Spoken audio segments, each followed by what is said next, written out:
ಮೊನ್ನೆ 3 ದಿನದಲ್ಲಿ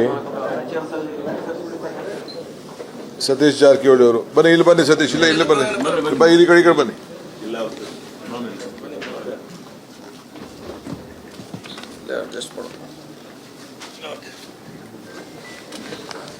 ಸತೀಶ್ ಜಾರಕಿಹೊಳಿ ಅವರು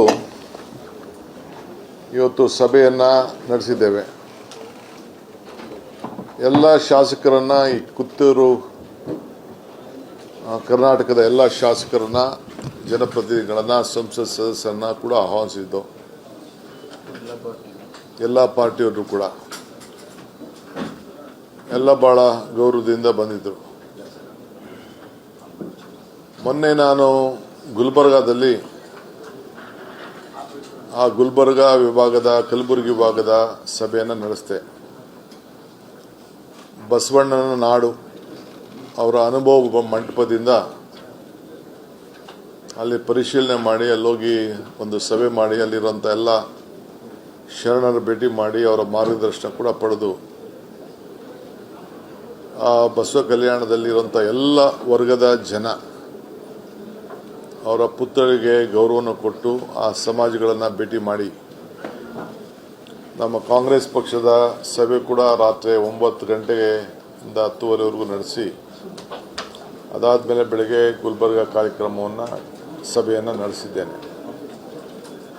ಅನೇಕ ವಿಚಾರಗಳನ್ನು ಚರ್ಚೆ ಮಾಡಿದ್ದೇವೆ. ನಿಮ್ಮಲ್ಲಿ ಕೆಲವು ಭಾಗದಲ್ಲಿ ಮಾತ್ರ ಈ ಕಿತ್ತೂರು ಕರ್ನಾಟಕದಲ್ಲಿ ಸ್ವಲ್ಪ ಮಳೆ ಬರ್ತಾ ಇದೆ. ಅದು ಫುಲ್ ಮಳೆ ಅಂತ ನಾನು ಹೇಳಲಿಕ್ಕೆ ತಯಾರಿಲ್ಲ, ಇನ್ನು ಅದಕ್ಕೆ ಟೈಮ್ ಇದೆ. ಆದರೆ ಪ್ರಧಾನಮಂತ್ರಿಗಳು ಕೂಡ ನಮಗೆಲ್ಲ ದೊಡ್ಡ ಎಚ್ಚರಿಕೆಯ ಗಂಟೆಯನ್ನು ಕೊಟ್ಟಿದ್ದಾರೆ. ನಮಗೂ ಕೂಡ ನಮ್ಮ ವರದಿಗಳಲ್ಲಿ ಇನ್ನು ಕೆರೆಗಳಿಗೆ ನೀರು ಹೋದ ಸತಿ ಏನು ಬಂದಿತ್ತು, ಆ ವರ್ಷದ ಮಳೆ ವಾಡಿಕೆ ಮಳೆಯಂತೆ ಮಳೆ ಬಂದಿಲ್ಲ, ಎಲ್ಲೂ ಸಮಪಾಲು ನೀರು ಬಂದಿಲ್ಲ. ತಮಗೆಲ್ಲ ಗೊತ್ತಿದೆ, ತುಂಗಭದ್ರಾದಲ್ಲಿ ಬಹಳ ಭೀಕರವಾದಂಥ ಒಂದು ಸಮಸ್ಯೆನ ನಾವೆಲ್ಲ ನೋಡ್ತಾ ಇದ್ದೆವು.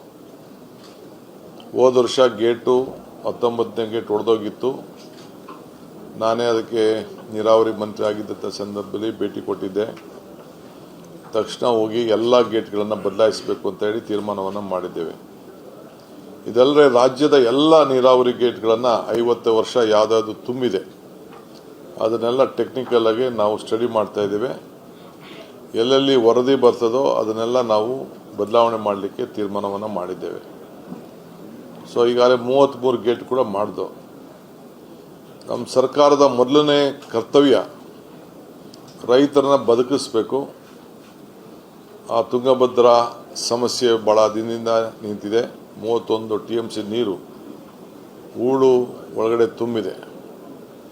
ಅದನ್ನು ಗೌರವಾನ್ವಿತ ಮುಖ್ಯಮಂತ್ರಿಗಳು ಆಂಧ್ರ ಪ್ರದೇಶದವ್ರ ಹತ್ರ ಕೂಡ ನಾನು ಚರ್ಚೆ ಮಾಡಿ ಖಾಸಗಿಯಾಗಿ, ಆಮೇಲೆ ಕೇಂದ್ರ ಮಂತ್ರಿಗಳ ಹತ್ರ ಚರ್ಚೆ ಮಾಡಿ, ಅದು ಕೂಡ ಅವ್ರಿಗೆ ಮನವೊಲಿಸಿ ತೆಲಂಗಾಣ ಮುಖ್ಯಮಂತ್ರಿಗಳು, ಆಂಧ್ರ ಮುಖ್ಯಮಂತ್ರಿಗಳು ಮತ್ತು ನಾನು CRS ಪಾಟೀಲ್ ಅವರು ಒಪ್ಪಂದಕ್ಕೆ ಬಂದಿದ್ದೇವೆ.